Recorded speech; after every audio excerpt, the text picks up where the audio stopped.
Bonjour à tous, j'espère que vous allez bien. Alors aujourd'hui, je vous montre comment j'ai réalisé ce plat de sauté de poulet aux légumes pour accompagner différents plats. Donc sans plus tarder, nous allons commencer.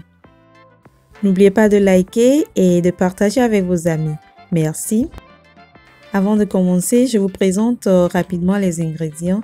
On aura besoin de poulet. J'ai pris de la cuisse de poulet sans eau. Vous pouvez prendre du filet de poulet, du sel, du bouillon d'assaisonnement, du curry, du concentré de tomates, oignons, épices, tomates fraîches découpées, des poivrons découpés, de la carotte et voilà, c'est tout.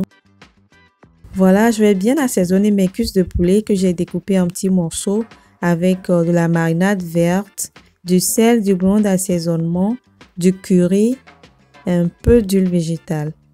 Donc, je vais bien mélanger. J'ai utilisé de l'huile d'olive, mais vous pouvez utiliser de l'huile végétale. Donc, je vais bien mélanger. Je vais couvrir et je vais laisser ça au réfrigérateur environ 1 heure ou 2.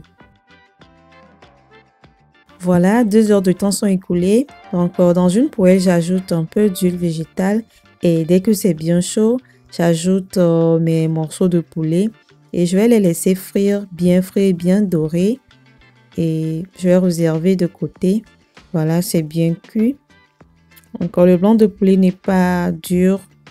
Souvent, ça prend 10 à 15 minutes et c'est bon. Donc, je vais faire frire le tout et je vais réserver de côté pour la suite. Dans une casserole, j'ajoute l'huile de friture, l'huile que je viens d'utiliser pour frire le poulet. Donc, comme c'est pas suffisant, j'ai rajouté encore un peu d'huile.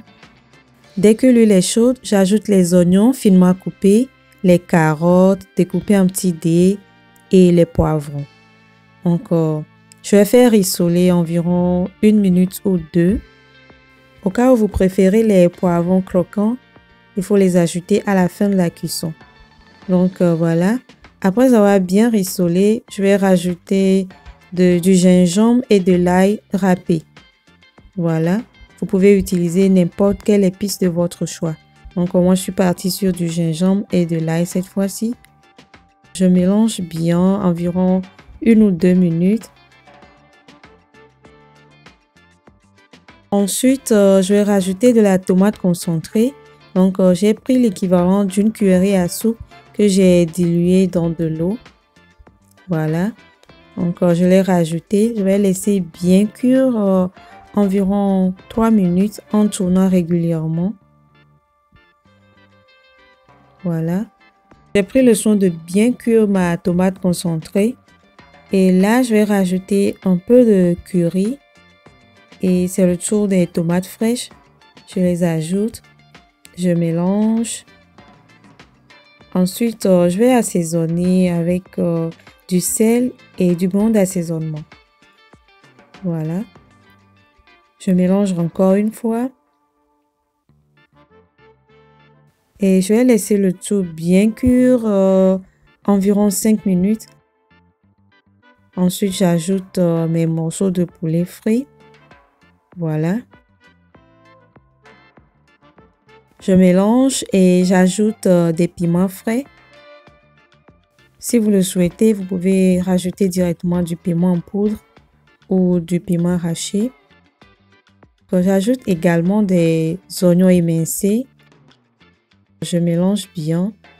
Et après cette partie, il faut couvrir, il faut ajouter une petite quantité d'eau. Si la tomate n'a pas assez de jus, ajoutez une petite quantité d'eau pour diluer, bien couvrir et laisser mijoter 5 minutes.